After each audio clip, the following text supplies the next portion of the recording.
শোকেসের উপরের তাকে থপথপে সাদা রসগোল্লা বেশ আয়েশ করে রসের হাঁড়িতে ভাসছিল। পাশের প্লেটেই ছিল ভাজা মিষ্টি ল্যাংচা।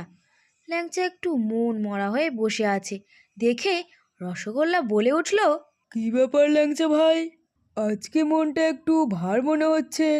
তোমার গাটাও তো বেশ লালচে দেখাচ্ছে। তা বাপু, শরীর ঠিক আছে তো?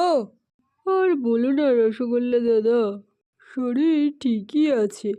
আসলে রঙের বাহারটাই তো আমার পরিচয়। কিন্তু দুঃখের বিষয় হলো, আজ সারাদিন কাস্টমাররা শুধু তোমাকে আর ওই রাজভোগকেই নিয়ে গেল। আমার দিকে কেউ ফিরেও তাকালো না। আরে ভাই, এটা নিয়ে মন খারাপ করার কি আছে? আমি হলাম গিয়ে বাঙালির ইমোশন। একটু সর্দি কাশি হোক বা বিয়ে বাড়ি, আমাকে ছাড়া কি চলে? আসলে আমার এই গোলগাল চেহারা আর রসালো ভাবটাই আলাদা ভাই। সেটা তো বটেই, কিন্তু আমাদের শক্তিগড়ের ঐতিহ্যের কথা কি মানুষ ভুলে গেল?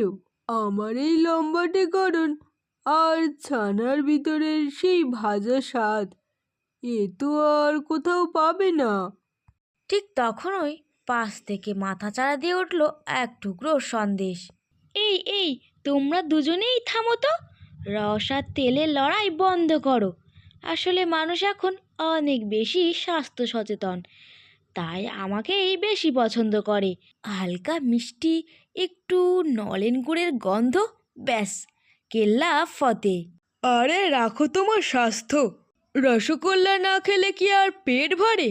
এই যে দেখছো, আমাকে কামড় দিলে টপ টপ করে রস পড়ে, এতেই তো জীবনের আসল আনন্দ। যাই বলো দাদা, কাল সকালে যখন গরম গরম রসের কড়া থেকে আমাকে তোলা হবে, দেখবে আবারও লাইন পড়ে যাবে। আমার ওই লালচে ভাজা রূপ দেখে কার না জিভে জল আসে। আচ্ছা ঠিক আছে ভাই, ঝগড়া করে লাভ নেই। কাল সকালে আবার নতুন যুদ্ধ। এখন রসের সাগরে একটু ঘুমিয়ে নেওয়া যাক। মনে রেখো, আমরা সবাই মিষ্টি। আমাদের কাজই হলো মানুষের মুখ মিষ্টি করা। ও হ্যাঁ রসগোল্লা দাদা, সারাক্ষণ নিজেকে নিয়ে এত বড়াই করো না তো। দেখতে সাদা বলে কি ভাবছো খুব মহৎ? আমার গায়ের রংটা দেখেছো? ঠিক যেন শরতের পড়ন্ত বিকেলের রোদ। আরে পান্তুয়া ভাই, তুমি এখনো জেগে? ভাবলাম রসের ভারে হয়তো তলিয়ে গেছো। তলিয়ে যাবো কেন? আমি হলাম আভিজাত্যের প্রতীক। আমাকে কামড়ালে যে ঘিয়ে ভাজা সুগন্ধ বের হয়, তা কি তোমার ওই সেদ্ধ ছানায় আছে? আর ওই যে ল্যাংচা ভাই মন খারাপ করছিল, ওকে বলি আমরা তো একই পরিবারে, শুধু শেপটা আলাদা। ল্যাংচা হলো লম্বা আর আমি গোল, এই যে তফাৎ। ঠিক সেই সময় শোকেসের নিচের তাক থেকে বেশ গম্ভীর আর ভারী গলায় কেউ একজন কথা বলে উঠল। সে হলো আমাদের মিষ্টি দই। তোমরা সবাই রস আর ভাজাভুজির গল্প করছো, কিন্তু আসল রাজাকে তো ভুলেই গেছো। তোমাদের ভোজনের শেষে আমি না থাকলে কি কোনো অনুষ্ঠান পূর্ণ হয়? মাটির ভাঁড়ে বসে যখন আমি লাল হয়ে হাসি, তখন মানুষেরা চামচ নিয়ে আমার উপর ঝাঁপিয়ে পড়ে। দই মশাই ঠিকই বলেছেন। তবে দই বাবু, আপনার তো ধৈর্য অনেক। ঘন্টার পর ঘন্টা মাটির ভাঁড়ে ঠায় বসে থাকতে হয়, আমাদের মতো চনমনে হতে পারলেন না? ধৈর্য তো আমার শক্তি সন্দেশ ভাই।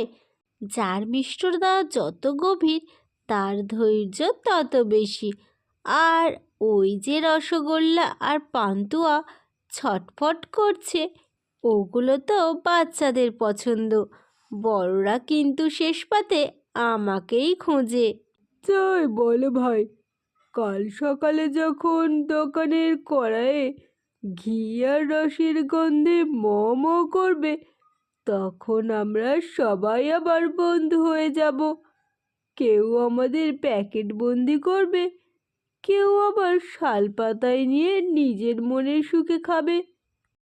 ঠিক বলেছ, আমাদের মধ্যে রেষারেষি নেই, আমরা তো শুধু আনন্দ বিলিয়েই দিতেই জন্মেছি।